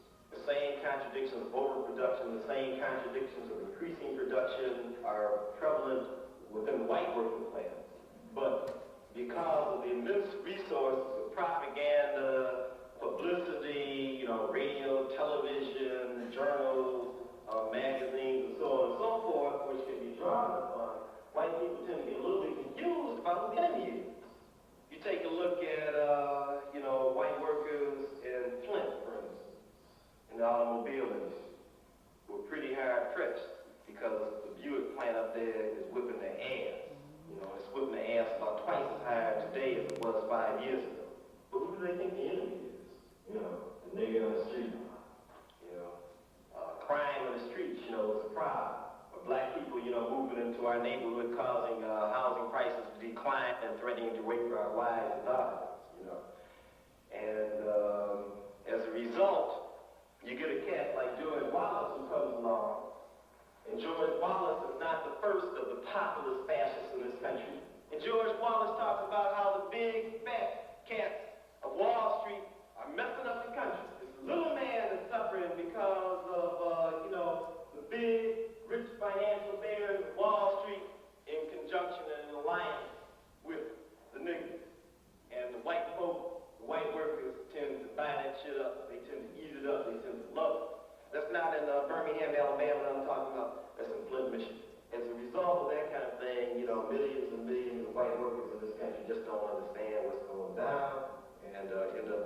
counter-revolutionary, even though the contradictions which they face every day would say that they should be the most staunch revolutionaries. Okay, to conclude, the League used these cultural productions to depict, as Ruthie Gilmore might put it, the deadly drama of living in a racist and capitalist state. They articulated a distinct political perspective on what we might call the revanchist turn. This concept, which as Smith explained so eloquently, literally means revenge. It describes the ways in which the U.S. ruling class exploited populism and nationalism to legitimate the restoration of class power. The importance of their critique of this racist and revanchist rhetoric for legitimating an increasingly authoritarian state in the aftermath of Fordism would be difficult to overstate. Prison populations exploded through the ensuing 4 decades. Today, 1 in 27 people in the state of Michigan are in jail, prison, or on parole or probation. These prisoners are disproportionately black, poor, and young, who are not coincidentally compose a disproportionate number of the Reserve Army of Labor. Yet the story doesn't end there. Finally got the news, maybe a film that few people have seen, and before today, an Inner City Voice and South End are papers that few people outside of the anti-racist left may have read. Yet they survive as important sources of evidence about the roots of the current conjuncture. They relay the type of counter-narrative we need to challenge the revanchist rhetoric that has legitimated the articulation between U.S. globalism, mass incarceration, and the securitization of the city for decades. It suggests another city is possible, or rather, another city is not only possible, but a burning necessity. Thank you.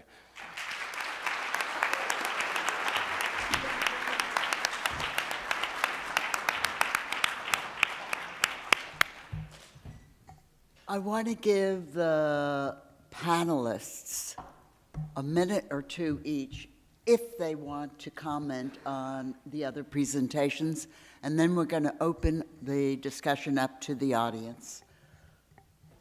Karen? If you don't feel a need, it's okay. I think nobody feels a need.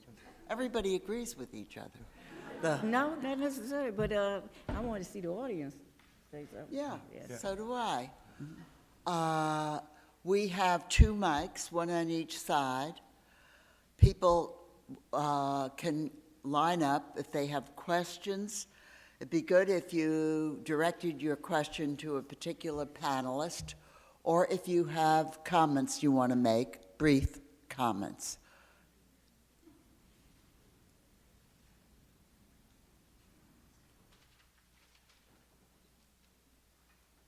You know how it is. You don't see who's going to be the first person to get it.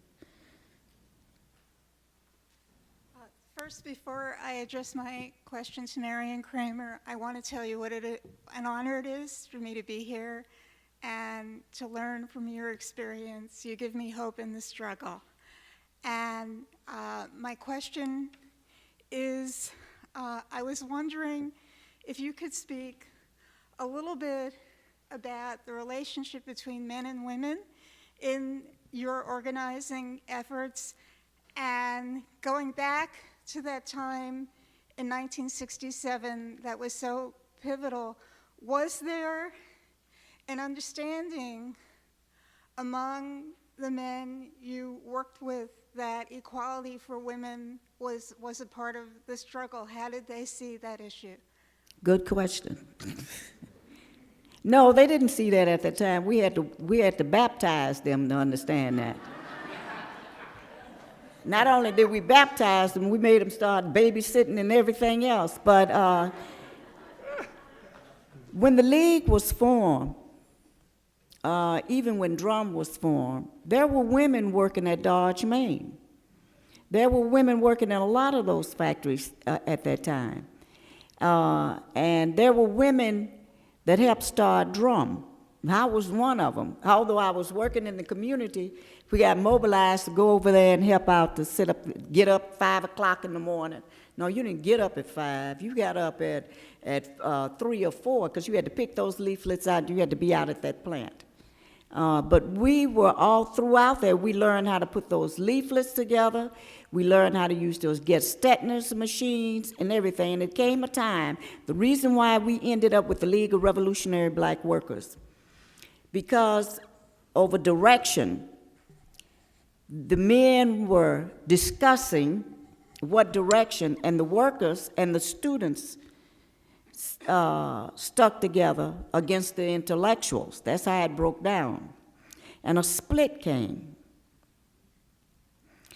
But prior to that, let me back up. Prior to that, they would always come to us women about, you have to get this out, you have to get that out, you know, and we started rebelling ourselves and let them know that we wanted an organization that brought all these various caucuses, all these other organizations together under one roof.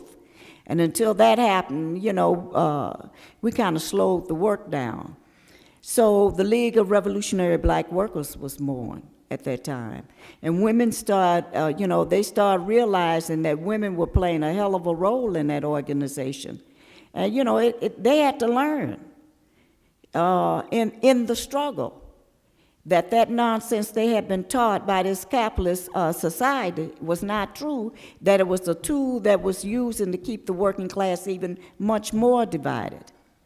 So, you know, yeah, we had to fight internally in the organization, and a lot of people grew from that.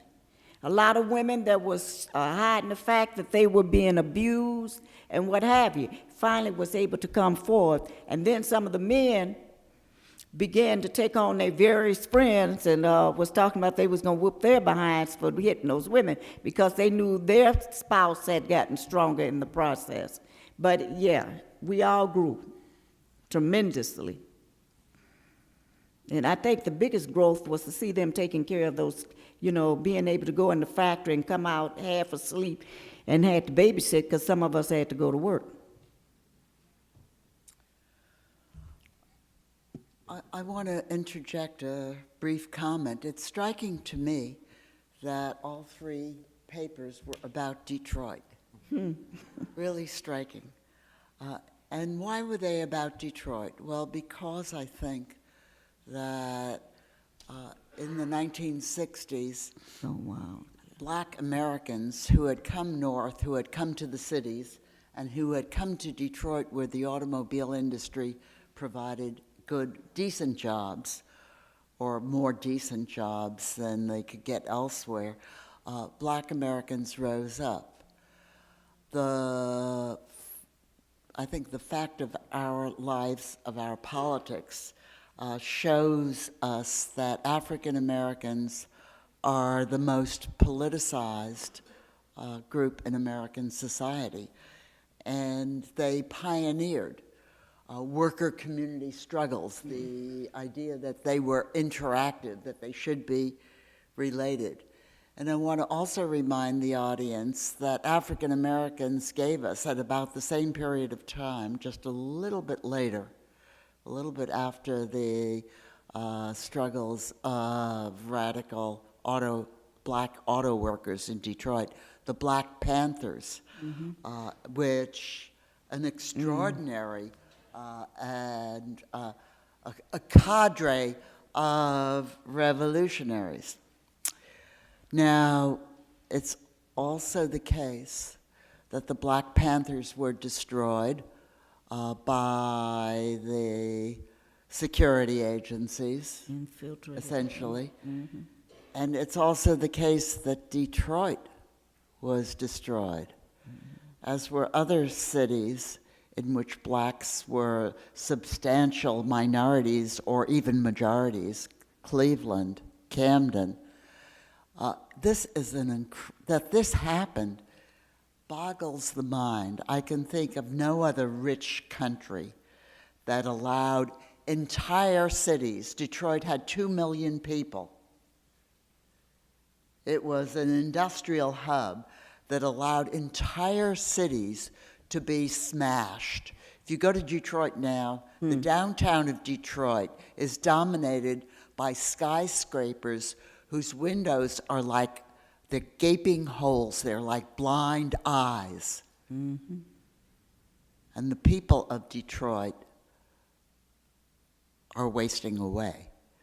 Although there are experiments in reconstructing Detroit, and I think that one of the central ideas of this conference is to try to talk about reconstructing the city, reconstructing the society in a way that we can imagine. David, you want to talk? No, I have a question. May surprise you, but I do. All three panelists, fantastic by the way, have indicated that there was something conjunctural about what was going on in the 1960s that set the stage for the rebellions, and it was also conjunctural a bit to Detroit, as Fran, you have mentioned. I wonder if all the people in the panel, including Fran, would like to talk a little bit about how's the conjuncture changed from then to now? What do you see the main changes from the uprising situation of the 1960s to the present condition? And along with that, a second question, which is certain modes of organization emerged out of the 1960s, and Marion's mentioned some of these. Also, the Alinsky style organizing was very popular then. Does the present conjuncture demand a different kind of organizing? Or can those forms of organizing be applied to the present situation? So maybe some reflections on those very difficult topics I would welcome. I'd like to make a quick response, particularly to your second point. I don't think that the Alinskyite model, for those in the audience who are in fact organizers and activists and sort of pay attention to the nitty-gritty of organizing, I don't think the Alinskyite model was the model that either precipitated or facilitated the main uprisings of the 1960s at all. It is true that that model became the doctrine of a lot of people who suddenly started to call themselves community organizers. I don't think there were many community organizers before this period. Most of them were young, college age, and college educated young whites. And it was a doctrine that was oriented toward producing groups, or maybe we should say grouplets, in the cities, in the neighborhoods, to fight for first stoplights and then maybe some kind of redevelopment, who knows what. But it was not a revolutionary or even a very radical vision. It was a vision of about making democracy work by activating, organizing people with few resources in their neighborhoods for better schools or stoplights or whatever. I think the Drum Elrum, the Black Revolutionary Workers movements, the Black Panthers were of entirely different movements. I think even the Civil Rights Movement was an entirely different movement. None of those movements were so community-oriented, so oriented to the electoral system, to building up little grouplets that could have influence with the aldermen or the city council.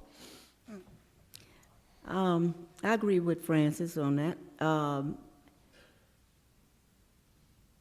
Alinsky started dying away right after the rebellion in Detroit. Our last meeting with him, we had a heated fight because Alinsky said, this is not going to, he was criticizing the rebellion. And I got up politely and said, you got plenty nerves. You don't know what in the hell people were out in the streets for and what they were fighting around. And yet you come in here and asking for $64,000 for you to train us, and you fly back out. I don't see where we need you anymore. You know, so after that, we didn't have Alinsky no more, you know, not in Detroit, because the objective situation was changing. See, during those period of times, people were fighting for reforms that you could get at that time. They were expanding on the international level, this country was, as far as capitalism and stuff. And so, you know, there was plenty money and plenty jobs, but a lot of the folks still did not have jobs at that time. Our communities were, like he talked about, was decaying, and they were urban renewing. The zoning folks were changing our areas, and as even at that time, if corporations and planners and people wanted those areas, they went into before the zoning body, just like they do now, and get it rezoned. So people said, no, this is not going to happen. Because of them seeing action taking place in the city, that people began to stand up, it encouraged a lot of them to step forward with it at that time. They didn't know who in the hell Alinsky was. It was the organization that hired Alinsky and had a contract with Alinsky. And it got to the point as Detroit moved into a black nationalist type of attitude, or what have you. At the plant level, that even changed. We couldn't be in a black nationalist attitude all the time or nothing like that, because the working class was multinational. Although we were black, when we fought for reform, the League had to die because we gained all those reforms at that time. And something else had to happen. The League not only split, but we seeked out the need to sit down and start studying what we had not only been through, but we needed a better method to be able to accomplish what we were beginning to face. So we studied Marxism, Leninism, we studied anything we could get our hands on at that time, and began to build other organizations. So, you know, we had been, you name it, we probably had done it. And a lot of them, those old fellows and people like that, a lot have died, but a lot of them are still engaged. Because our duty now is to help the young folks to understand that the working class, you know, when Frances talked about in her book about the reserve army and permanent army of the reserve army of unemployed, that existed at that time. We got a permanent army of unemployed because the name of the game is technology. And they do not need people to produce nothing in Michigan, Ollie, like they did in that period of time. You could get fired at a factory here and during noontime and go right across the street and get hired in another factory. And so, you know, that does not exist. So what do we have? Not only do we have young folks that have never worked before in their lives, but we got a lot of people holding down 2 and 3 jobs, and then they look around next week, they don't have a job. And then you got people, you know, there's a section within the working class that's rising and developing that don't owe the capitalist system a damn thing. And that's where a lot of us are concentrating. They're getting rid of welfare and everything else. And we got to find different strategies and tactics to deal with the situation that we are dealing with today. That's why I think this conference is important. It's good to always know history. But at the same time, and I say it over, and I guess these young women I'm working with now, say, Mary, you say, I say, until you can get it in your head what I'm saying, and be out there understanding that you not only understand history, but you understand what you're going up against right now. And that strategy and tactics must be different, and that the conclusion is not going to be the same thing that we ended up with in the 60s at that time. Then we're talking about some damn good revolutionaries. And not that I dream of a society now that I wish I could stay to see it, because I didn't think I would be here to see the collapse of what capitalism is going through now. But I'm dreaming of a society where there is no homelessness. I'm dreaming of a society that when they produce houses, they can produce houses on the assembly line in 45 minutes that no one out here should be without a house. You know, education should be free from birth to death. And this is what welfare rights has picked up. And we learned from, you should see my book. Francis' book is all tore up because we go through these books. Gita West's book, everything, anything somebody said, and if we don't agree with you, we let you know. But the thing about it is, these young people have never been in no type of movement whatsoever, don't even know what it's about. But just like that film you showed, that's why I was down here kind of dancing and stuff, because they are joining the movement. What are we doing? We're setting up world courts of women to find out what's going on in a regional setting. We came out to the U.S. Social Forum with the Assembly to End Poverty, because this country is not about ending poverty. Not at all. The way we're going to end that, when you talk about ending poverty, and the welfare rights been out there for years talking about that. You talking about doing away with this darn system. And I'd be damned, I done told my kids, bury me with my darn boots on, because I want to kick some butts on my way out. So that's what we're talking about. My days are almost over with, but all friends and all the rest of us can do is give to them. And that I don't want you to fall into the same webs that we have fallen into. But you got to don't sit around here and wait on Martin Luther King, because he ain't coming back.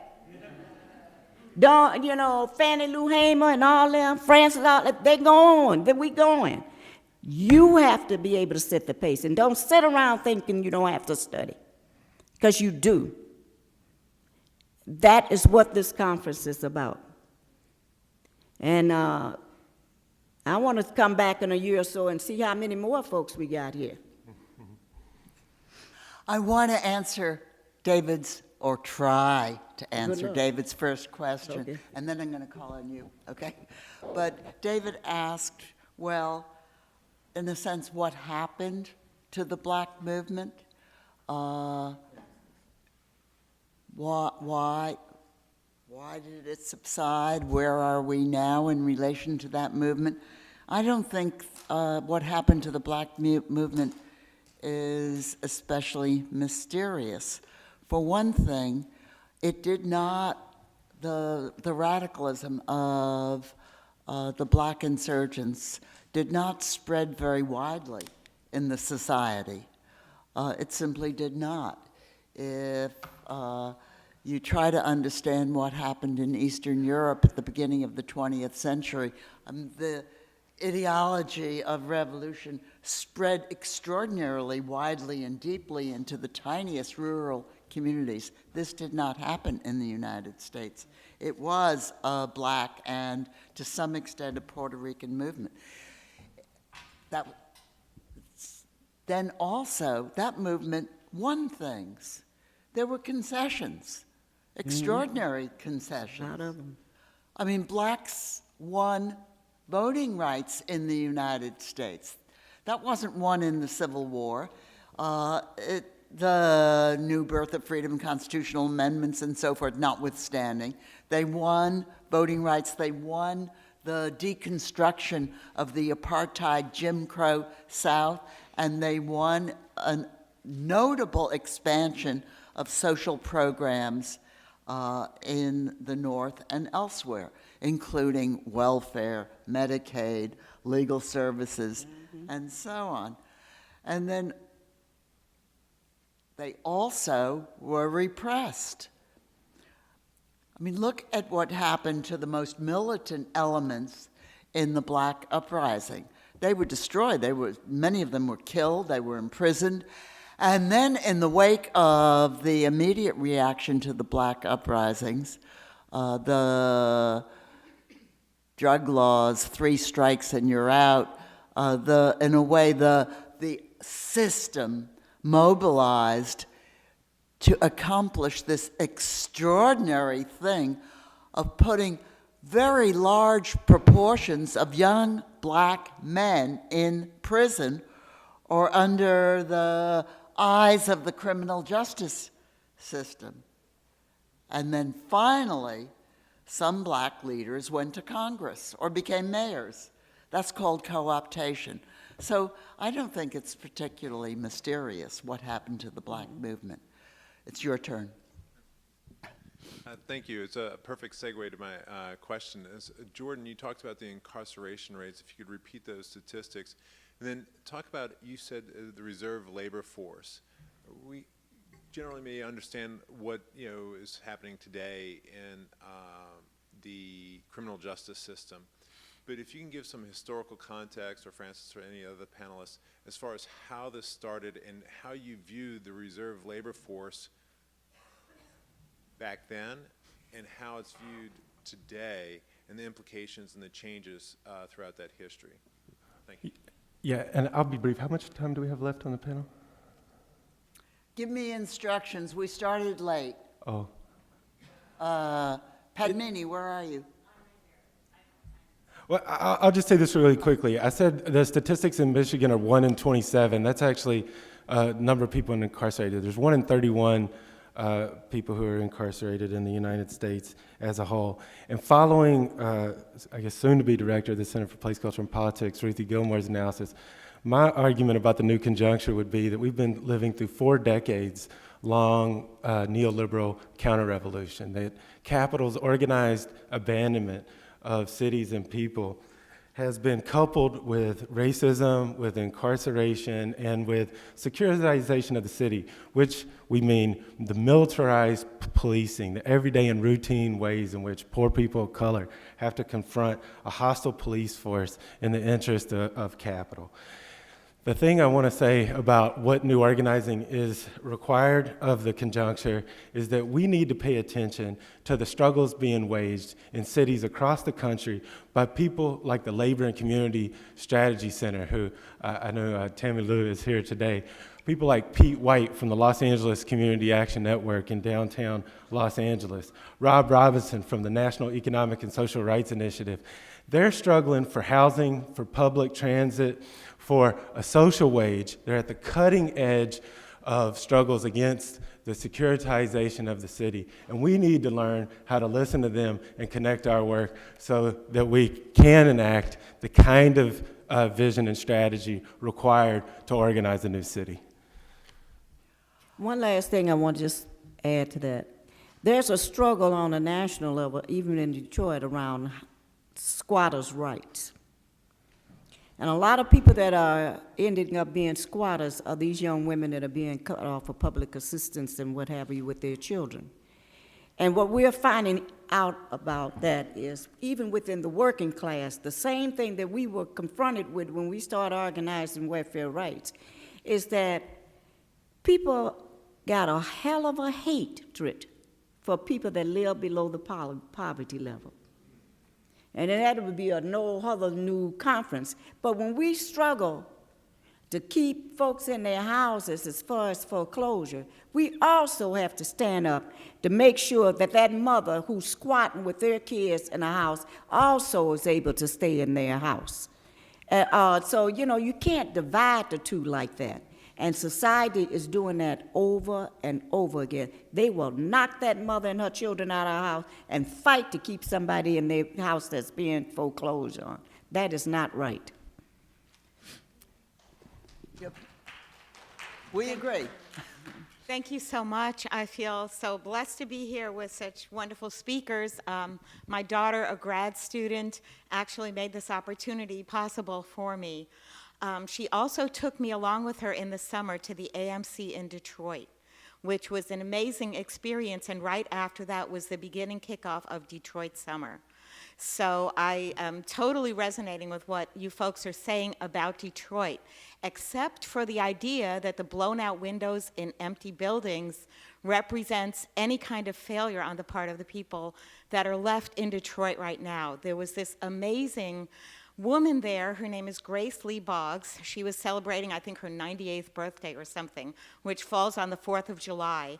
And it was at the Boggs Center at the beginning of Detroit Summer 2012. They were celebrating the original Detroit Summer of 1988, where some of the alumna came back. And if you could see what's happening in Detroit, just on a ground level, there are community farms. There are abandoned blocks, but there are these huge community farms. There is a community that has, it is a zero-income community. It is totally beside capitalism. There are people there who are getting fresh food, organic food, from the farms with activities organized among people that were in Grace's first class of Detroit Summer back in the 80s. And there is a movement in Detroit. They came out with a movie which was called, ironically, We Are Not Ghosts. No, Which is to counteract the idea that Detroit, oh, it's a ghost town and it's crime-ridden. And the real crime is that, you know, that the city itself, you know, is sending lawnmowers to cut down people's hay that they're growing deliberately, you know, for animals that they're raising out there where, you know, I mean, and these are squatters, you know, have taken the art to perfection. They're living beside the grid. The worst thing is that there are like supermarket chains and you know, these orchards that are trying to move in and displace these people. But in Detroit right now, there is a model of what happens when capitalism or society lets us down and nature takes over. And I mean, the sun shines every day. People have taken their ancient wisdom from their grandparents and from the South, and they have started these wonderful farms. I visited 2 of them. But between the community centers and the farm, there was also this great labor tour of, you know, that goes back to what was happening in Detroit since the Civil War, practically. And there were actually these cross-firing labor strikes between the black workers and the white workers during the Second World War, where, you know, each one was refusing to work in the presence of the other. And then, you know, urban flight began in Detroit because, you know, the reaction of the white elite was that, okay, you want your rights, you can have the city, we're moving to the suburbs.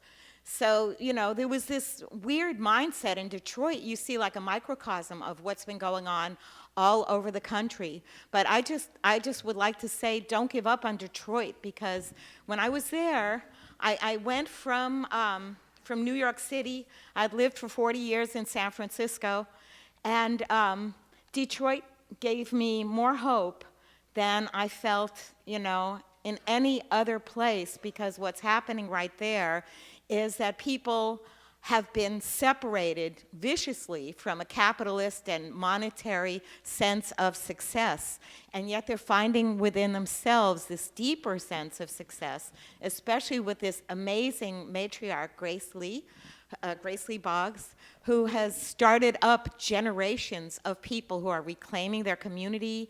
They're starting schools, they've started community farms, and they've started like a model of what can happen. I don't think it has to get to the point where, you know, 50 to 60% of the people move out.